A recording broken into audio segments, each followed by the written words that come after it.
Before I say anything about anything, I need to explain what I even mean by The Legend of Zelda. The medium of video games is widely disregarded, and as a result, the artists with the most influence on the most culturally significant entries always have to share their stage with a bunch of other people. I'm not here to say that Link's Awakening or Tears of the Kingdom are terrible games, but when I discuss Zelda, at no point will I ever confuse these things as being the same thing, even though the publisher and often the artists themselves will.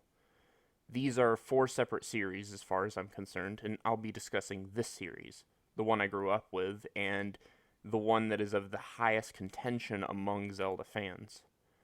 If you feel left out by that, this is your cue to stop watching the video. I don't want a bunch of comments complaining about something I never attempted and have no intention of attempting. The reception of the Legend of Zelda games is the most over-discussed topic in the very short history of the medium. I'm not here to convince you that these games are perfect. Actually, they have a lot of filler and even a few problems, but they're still very historically important for those of us who even consider video games a valid medium of art.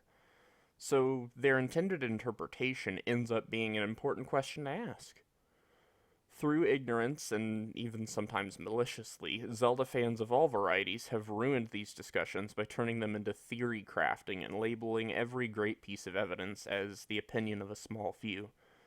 This video isn't trivia, and it isn't one possible interpretation, because my analysis is going to be focused on the most important man responsible. Of course, this is unavoidable without discussing the timeline, but it's not actually as complicated as people would make it out to be. Aonuma's very first Zelda outing was with Koizumi when they made the Link to the Past manual together, and in it is the very first Zelda timeline. Oh, okay. So you've got Zelda 3 at the top, and then it says the original Zelda makes her first appearance, and then it also says Link's ancestor question mark.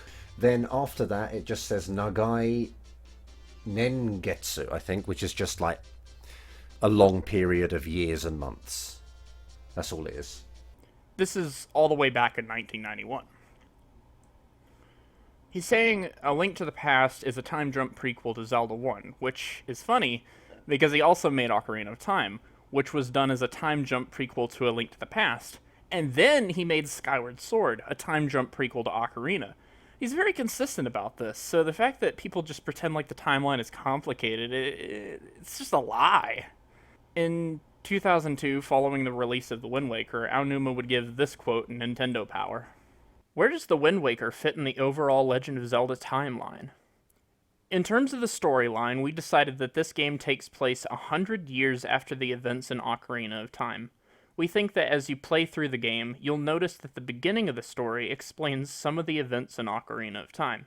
You'll also find hints of things from the Ocarina of Time that exist in the Wind Waker. There's also a more complicated explanation. If you think back to the end of Ocarina of Time, there were two endings in that game in different time periods. First, Link defeated Ganon as an adult, and then he actually went back to being a child. You could say that the Wind Waker takes place 100 years after the ending in which Link was an adult. He says a similar thing in an interview he gave to Nindri in 2006 to coincide with the release of Twilight Princess. Wind Tact is parallel. Isn't it back to the childhood when Link flies to the world 7 years later at Ocarina and defeats Ganon? Twilight Princess is a world 107 years after a peaceful childhood. In the last scene of Ocarina of Time, Link and Princess Zelda come back as children and have a conversation. It is this story that the story's result is a little dragging, that the relationship between the three with Ganon goes in different directions. In the middle of the work, there's a scene where Ganon is executed. If you leave him alone, he will be executed because he is a sacker to do ridiculous things later. So that scene is a few years after Ocarina. So the executed Ganon was sent to a world and this time trying to get that power. So to all of the people who said that the timeline was just made up after the fact, or that it didn't exist before Hyrule Historian 2011, you're wrong. There's genuinely malicious people who created that lie, and ignorant people who found that it suited their purposes and ran with it as a symbol of pride. But it's their loss that they can't enjoy the games so well. As I said in the disclaimer at the beginning, the games Aonuma was not directly involved with don't count. When Aonuma says that Wind Waker and Twilight Princess are both sequels to Ocarina of Time, a lot of people might not get what he means when he says that, because the word sequel has lost a lot of its meaning over the years, but sequel comes from the word sequence. So Wind Waker and Twilight Princess are both sequential to Ocarina of Time. And what do we see in the timeline? Exactly that. They both occur as alternate endings to the story. So if none of these other games are canon, why are they on the timeline? The answer to that is that Aonuma is a very humble guy. He still thinks of himself as branching off A Link to the Past, and he has a lot of respect for his colleagues and doesn't want them to look bad. He did an interview that's been cast in the worst light imaginable, but here he's saying that he's surprised people prefer traditional Zelda, aka his directed Zelda games. He's not contradicting himself, he's just also not clarifying which version of Zelda he's referring to.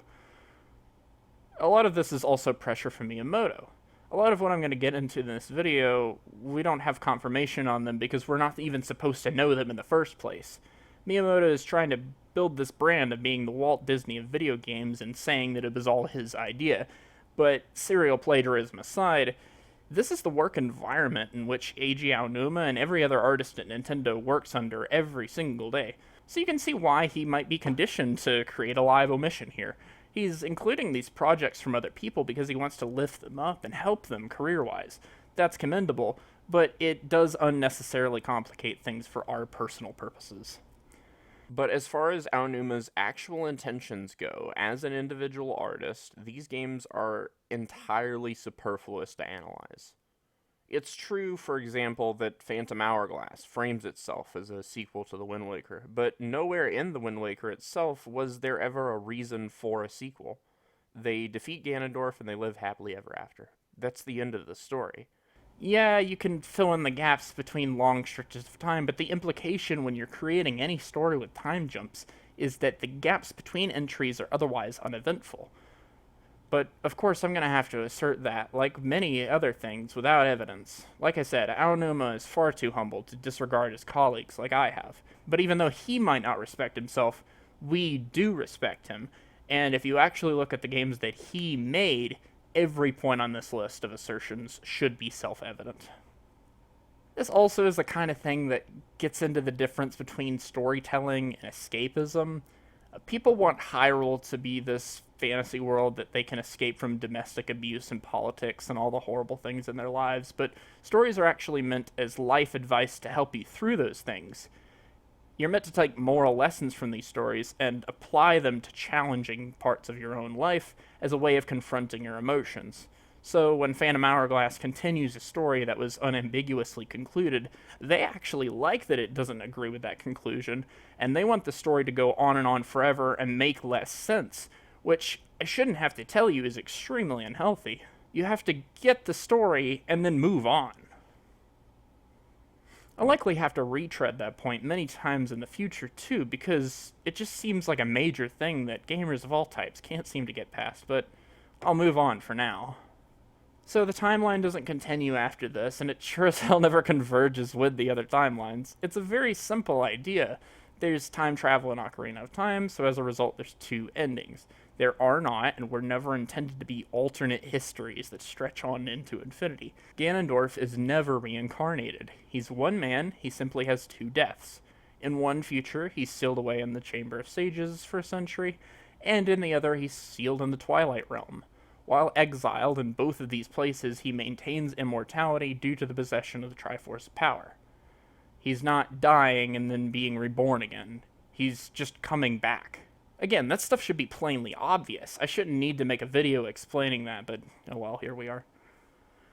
The final thing that I want to put on this bullet list is that Ganondorf is the main character of all 5 Legend of Zelda games. Of course, Ganondorf himself never appears outside of cutscenes or his respective boss fights, but thematically, the games are always discussing him indirectly, and what he means to these games is probably very different from what most people would assume. But I probably won't get into that until the very end.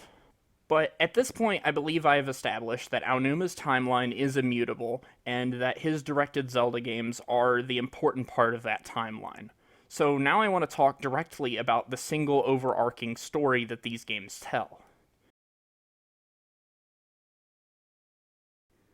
As basically everyone knows, Zelda has repeated ideas, but there's been, especially recently, a huge misconception about what that means, and people think that it's just Demise's curse playing out like it said he would. But Demise only reincarnates himself as Ganon. You might suspect that Zelda is reincarnated too because of Hylia, and that might even be true to a certain extent, but in families, and especially in royalty, it's commonplace to continue using the same name, so this might be Zelda the Third, or whatever, you get the idea. Link isn't actually ever named Link. Unlike most RPGs, there has never been a default name option when creating your file. So, of course, as soon as Aonuma loses creative control, this is the first thing they completely ruin, but I'm getting ahead of myself again. The point of Link as a pseudo-reoccurring character is that he's a nobody. Link might not even be a traditional name, it might just be a popular name. But the point is, he's a simple ranch hand or fairy boy. Bloodbound or not, he always has to prove himself worthy before being recognized. He can't quite believe it himself. It's meant to be miraculous, and you'll notice that no one character believes it's you. In the Wind Waker especially, the Deku Tree and Jaboon are both disappointed that King Hyrule couldn't find the Hero of Time like he promised. If you haven't caught on by now, the repeating of moments like this is called poetic quotation. So no, it's not Demise's curse, because that would be extremely over-literal. The point is to show you a scenario, and then show you both paths that it takes you down. They want you to recognize this and compare the two. I'm going to go over a few things in rapid succession this next section, just to make sure the video isn't long as hell. I know for a lot of people, they'd want me to prove these things like a typical Zelda fan theory video, and I'll do that, but I want to emphasize, again, that this video isn't a theory, and it isn't one possible interpretation. This is definitively how you're supposed to interpret it, and I'll explain in detail afterwards why. Okay, so you have Wind Waker, which is about giving hope to the future, and then you have Twilight Princess, which is about family and preserving the past. Those two opposites contrast one another. You get to see both futures. But then, what does Ocarina and Skyward mean? Well, this is where things get pretty interesting, because while you're building a future in Wind Waker, Ganon is clinging to the past. While you're protecting your heritage in Twilight Princess, Ganondorf is actually destroying what little family he has left. The fusion of these two in the unified part of the timeline means that we can explore things like who Ganondorf is and where he actually came from. Watching Groose carefully, you'll notice that he's an especially rich and deep character, even on a literal level, but it takes it to a whole other realm of discussion when you suppose what thematic purpose there might be behind a red-haired and golden-eyed big bully turned hero has fighting a giant demon and pushing him down into a big hole in the ground. And not only did people who played Skyward not pick up on this, they complained, why do you fight the same boss multiple times? Well, notice the exact number. 3. You fight him 3 times. 3 is such a shockingly important number in Zelda. I can't even remotely begin to get into all the ways in which it's explored in a microcosm, but you should know that Ganondorf is a tragic villain. You're supposed to feel sorry for him, and that he's kind of pathetic. I mean, isn't it at least a little funny that Groose begins a race of people who can only produce a male every 100 years? I don't know.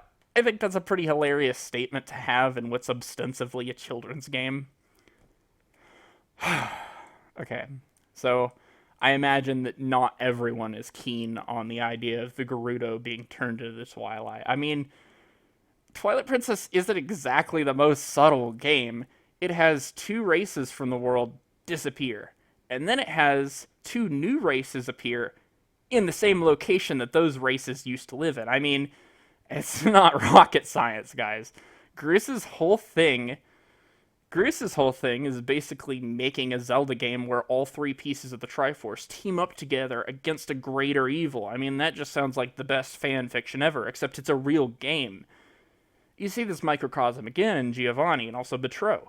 Giovanni has the classic Midas touch. It's one of the key things about Ganondorf is his own greed. And one of the key things about Ganondorf is that his own greed destroys him. I mean, it's genius.